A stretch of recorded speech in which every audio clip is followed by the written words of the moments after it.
बोलिए श्री सीताराम जी महाराज की जय जयकार हूँ। बोलिए श्री राधा रानी सरकार की जय जयकार हूँ।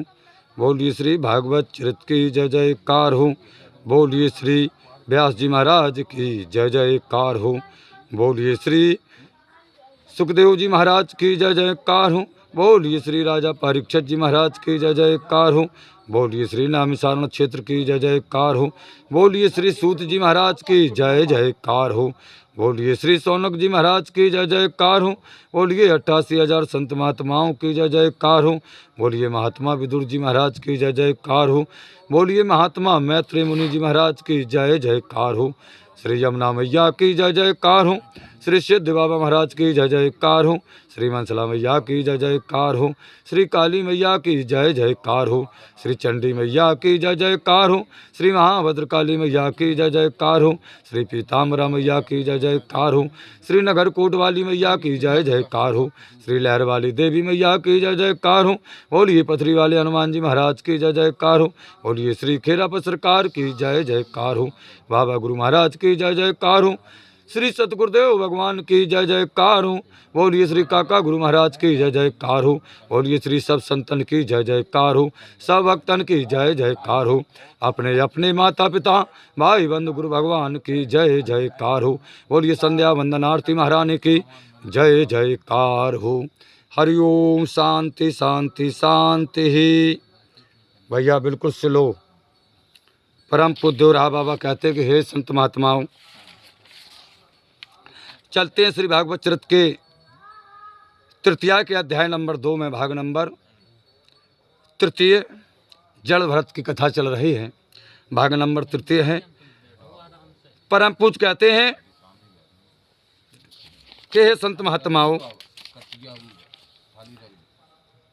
आगे की कथा कि आँखों कान तो कि नाक जीव ज्ञान इंद्रिय जानो, हाथ पैर गुद सन बाको करो में इंद्रिय मानो, अहंकार के सहितो वृत्ति सब मन की भाई, पंच कर्म तनु मात्रो देह आधार कहाई, अगड़ तो मन की वृत्ति है उर दिन ते जगु बंधन भनो, मोहे नाश जब हुए गयो तब सब जग हर ही बनो।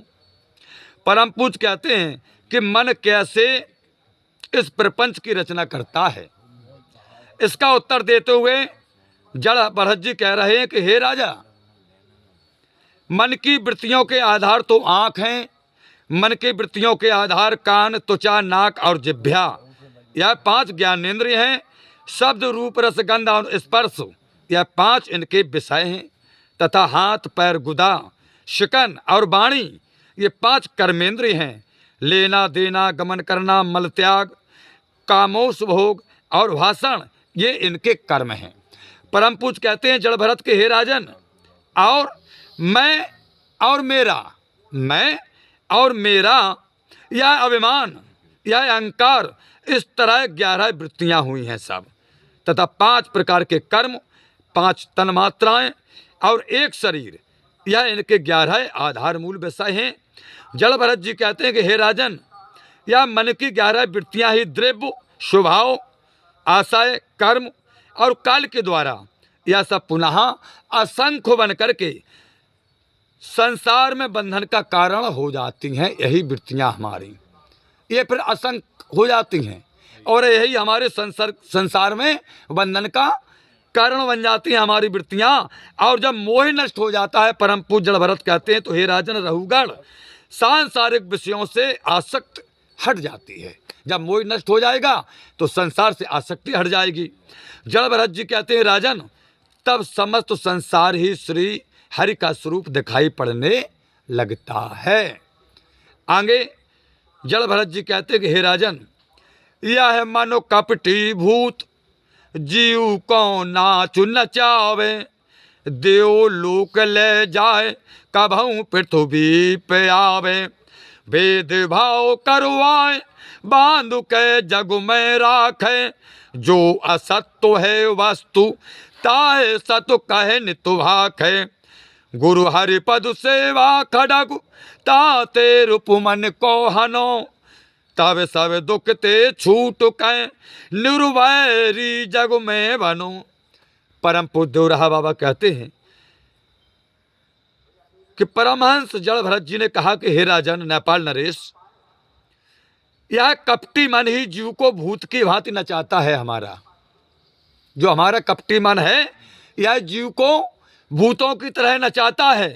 कभी तो यह स्वर्ग पहुंचा देता है हमारा मन, कभी जीव को स्वर्ग पहुंचा देता है और कभी पृथ्वी पर ढकेल देता है स्वर्ग से। हमारा मन, यह मन ही भेदभाव की कल्पना करके संसार में जन्म और मृत्यु से छूटने नहीं देता है जीव को। यही मन, और यह इतना प्रबल है कि हे राजन, असत्य वस्तु को भी सत्य सिद्ध करता रहता है। इतना प्रबल मन है, असत्य वस्तु को भी सत्य करता रहता है, बड़ा प्रबल है। अतः गुरु और श्री हरि के चरणों की सेवा रूपी तीक्ष्ण तलवार से इस मन रूपी शत्रु का वध कर दो। जड़ भरत जी कहते हैं, हे राजन नेपाल नरेश, तभी समस्त दुखों से मुक्त होकर के भेदभाव से रहित तथा सब प्राणियों के प्रति निर्विकार रह सकोगे, वरना ये मन कहीं का नहीं रहने देगा हमें। परम पूज्य जड़ भरत जी कहते हैं कि हे नेपाल नरेश, तप करो चाहे मोक्ष, काल को बो नर खोवे, केवल कर के करम धर्म सतु ज्ञान न होवे। अरे सटो संपत विवेक ज्ञान सोपानु कहावे, विषयनु ते बैराग ज्ञान ते मुक्ति बतावे। होए बसनुवा रंग को रंगो होए जा रंग ते, विषय संग ते बंधु है मोक्ष होए सतुसंग ते। मोक्ष कब होता है? सत्संग से। परम पूज्य देवराहा बाबा कहते हैं कि जड़ भरत जी ने कहा कि हे राजन नेपाल नरेश, रहुगढ़, जो मनुष्य तपस्या करके मोक्ष प्राप्त करना चाहता है वह तो समय को व्यर्थ ही खो रहा है। तपस्या करके मोक्ष नहीं मिल सकता है, व्यर्थ में ही समय खो रहा है। जड़ भरत जी कहते हैं, यज्ञ आदि ग्रस्त के केवल कर्म धर्म ही करने से भी आत्मज्ञान नहीं होता है। जड़ भरत जी कहते हैं, राजन, 6 प्रकार की संपत्तियां होती हैं। कितने प्रकार की? 6 प्रकार के ऐश्वर्य होते हैं। सम, दम, उपरति, तितिक्षा, श्रद्धा और समाधान और विवेक। यह उस ज्ञान प्राप्ति की सीढ़ी है, प्रथम सीढ़ी है। विषयों से बैराग हो जाने पर ही वह तत्व ज्ञान होता है। जब विषयों से बैराग हो जाएगा हमारा, तब तत्व ज्ञान होगा। इसके पहले तत्व ज्ञान की प्राप्ति नहीं होगी। जड़ भरत जी कहते हैं कि हे नेपाल नरेश, और उसी ज्ञान से मुक्ति अनायास ही मिल जाती है। फिर जब हमें आत्मज्ञान का बोध होगा, उसी आत्मबोध के ज्ञान से मुक्ति अनायास मिल जाती है। और आत्मज्ञान का बोध कब होगा? जब संसारिक विषय भोगों से छुटकारा पा जाएंगे हम। छुटकारा कब पाएंगे हम? जब सत्संग के द्वारा, गुरुओं के द्वारा, सज्जन पुरुषों के द्वारा अपने मन को हम वशीभूत करेंगे। वो बताएंगे कि मन को कैसे अपने बस में करना है। तब संसारिक विषय भोगों से हम मुक्त होंगे, तब आत्मज्ञान होगा हमें। तब उसी आत्मज्ञान के द्वारा अनासा ही मुक्ति मिल जाएगी। परम पूज्य भरत जी कहते हैं, वस्त्र तो जिस रंग में रंगा हो, वस्त्रों तो जिस रंग में रंगा जाएगा वैसा ही होगा। जिस रंग में हम वस्त्र को रंगेंगे उसका रंग वैसा ही होगा। होए बसनवा रंग को रंगो होए जा रंग ते, विषय संग ते बंद है मोक्ष होए सतो संग से। जड़ भरत जी कहते हैं, राजन, कपड़े को हम जिस रंग में रंगेंगे वह वैसा ही होगा। उसी तरह इस मन भी विषयों में फंसकर बन जाता है हमारा, और साधु पुरुषों के संग रहकर मोक्ष प्राप्त कर लेता है। परम पूज्य देवराहा बाबा कहते हैं कि संतनु के ढेंगुने तो कथा हो वह भगवत की, कृष्ण कथा ते मिटे मलिनता ने तुने तुचित की। पर निंदा अपवाद साधु जन करे न कबहू। पर निंदा कभी नहीं करना चाहिए किसी की। और त्रिभुवन पावे विभाव भजन छोड़े नहीं तबाहू। कि चाहे भाव जल निधु तरन गहे संत चरण अनुसरण। जगुवंदन के हेतु हैं अधर सुधा योषित नयन। जड़ भरत जी कहते हैं राजन, क्योंकि संतों के यहाँ तो निरंतर भगवान की ही कथा होती रहती हैं। संतों के आश्रमों पर क्या होता है निरंतर? जड़ भरत जी कहते हैं कि हे नेपाल नरेश, सदा भगवान की कथाएं होती हैं और श्री कृष्ण की कमनीय कथा से मन की मलिनता नष्ट होती है। परम पूज्य जड़ भरत जी कहते हैं कि हे राजन, साधु पुरुष दूसरे की निंदा और खंडन मंडन कभी नहीं किया करते हैं। जो साधु होते हैं कभी किसी का निंदन नहीं करते, ना खंडन करते, ना मंडन करते हैं। क्या लेना देना है? साधु वही कहलाता है। उन्हें तो तीनों लोगों का संपूर्ण राज दे दिया जाए साधुओं को, तब भी वे अपना भजन पूजन नहीं छोड़ सकते हैं।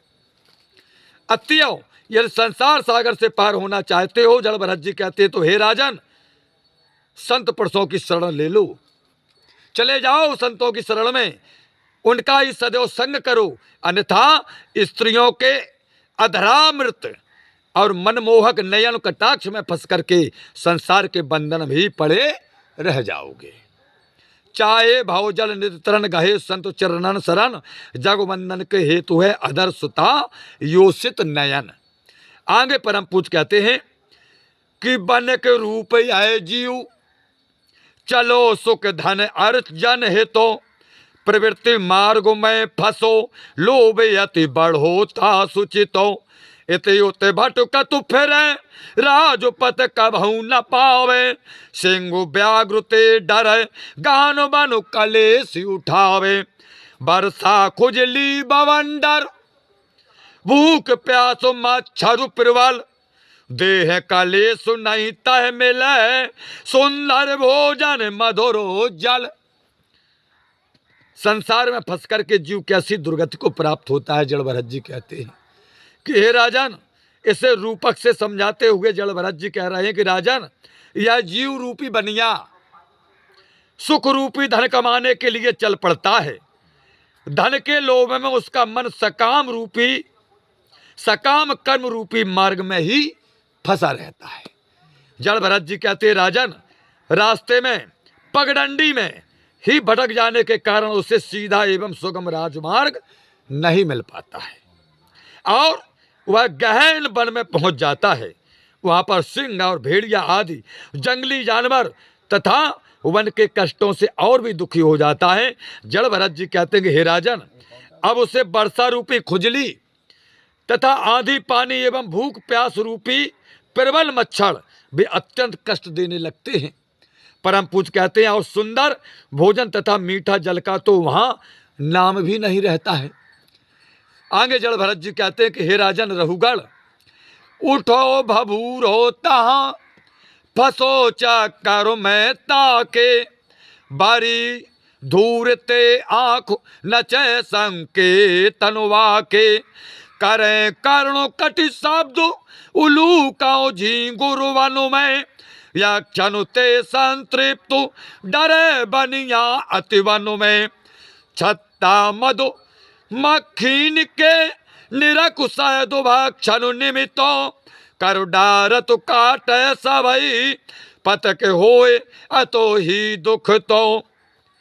सहसा वही बमंडर उठता है। परम पूज्य जड़ भरत जी कहते हैं राजन, और वह उसी में फंस जाता है जीव। आंखें धूल से भर जाती हैं, वैसा भोग रूपी धूल से आंखें भर जाती हैं और वह पीड़ा में नाचने लगता है। उस वन में उल्लू और झींगरों के कठोर शब्द और वहां रहने वाले यक्ष आदि के कारण वह अत्यंत डर जाता है। परम पूज्य भरत जी कहते हैं कि भूख लगने पर मधुमक्खियों का छत्ता देखकर ज्यों ही उसने हाथ डालकर शहद निकालना चाहा, महाराज उसी समय मक्खियों ने उसे काट खाया। उससे और भी दुखी हो जाता है। दूरेगा वो पाथ यह जगह तो जीव बनिया सुख धन को। जीव किस धन को पाने के लिए फिरता है संसार में? सुख रूपी धन को। तो दूरेगा मो पतो यह है जगतो, जीव बनिया सुख धन को। ने जो परिवार समूह है, संगो लेन किसो वन को। बनी बवंडरु नारी, रागो रजो नेत्रन उडारे। मृगु तृष्णा हुए विषय, भोगे दुर्जन हर मारे। पर नारी है सहदुखी। पर नारी कौन है? कि पर नारी है सहदुखी, मक्खी मनो जबाई गयो। तब ही ताको सुख सोयस, न सो मृतक समो नरो भयो। जड़ भरत जी कहते राजन रहुगण। राहुगढ़ बोले महाराज ये बात हमारे समझ में नहीं आई। राहुगढ़ के ना समझ सकने पर उन्होंने उस बात को और भी स्पष्ट करते हुए कहा कि सुनो हम समझाते हैं तुम्हें। जड़ भरत जी कहते हैं दुर्गम पतया जगत जीव बनिया सुख धन को। परम पूज्य कहते हैं शुभाशुभ कर्म से प्राप्त देह में रहने वाला यह जीव ही बनिया है। जीव कौन है? बनिया। वैसा सुख ही धन है। वैसा सुख क्या है? धन। तथा यह संसार एक अत्यंत कष्टकारी वन मार्ग है। एक वन है, जंगल है, संसार रूपी जंगल, और यही एक संसार रूपी रास्ता है। ये बहुत कठिन है जीव के लिए। जड़ भरत जी कहते हैं हे नेपाल नरेश, अपने परिवार समूह यानी स्वजन संबंधी इष्ट मित्र को साथ लेकर यह जीव रूपी बनिया इस संसार वन में भटक गया है। इस बवाटकी में स्त्री ही बमंडर है। स्त्री क्या है? नारी क्या है? एक बमंडर है। तथा राग मोह ही आंखों में पड़ी हुई एक धूल है। राग और मोह की ये क्या है? धूल है। विषय भोग ही लालसा ही मृग तृष्णा है, जो कभी शांत नहीं होती है। और काम क्रोध मद लोभ मोह और मत्सर रूपी दुष्ट शत्रु ही पीड़ित करते रहते हैं। जड़ भरत जी कहते हैं कि हे राजन, पर नारी है शहद की, मक्खी मन जब ही गयो। तबई ताको सुख सोयस, नसो मृतक सम नर भयो। पर स्त्री ही इस वन की मधुमक्खी है। संसार रूपी वन की जो मधुमक्खी है वो क्या है? पर नारी। निज नारी नहीं, निज नारी लक्ष्मी है, पर नारी मधुमक्खी है। इसको प्राप्त करने की कामना होते ही जीव कीर्ति सुख रहित होकर मृतक के समान बन जाता है। उसकी कीर्ति चली जाती है, सब कुछ चला जाता है। पर नारी तिरछी छुरी तीन तरफ से खाए। पर नारी तिरछी छुरी तीन तरफ से खाए।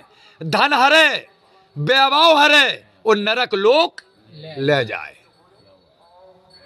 परम पूज्य रहा बाबा कहते हैं कि जड़ भरत जी ने कहा कि हे राजन नेपाल नरेश रहुगण, माया मोहित जीव जाय जय जय दुख पावे।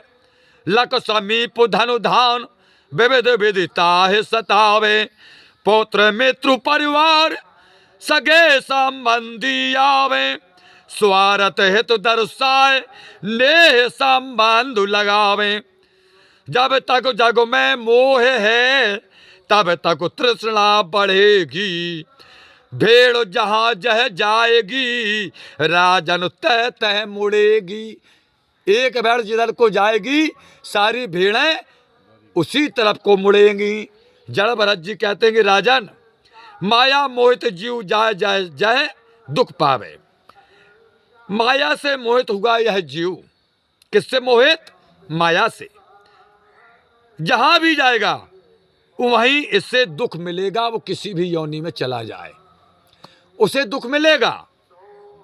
इसके पास धन धान दे करके दुर्जन सताएंगे और पुत्र मित्र परिवार तथा सभी सगे संबंधी भांति भांति से स्नेह दिखाते हुए धन लेने के लिए प्रलोभन देंगे।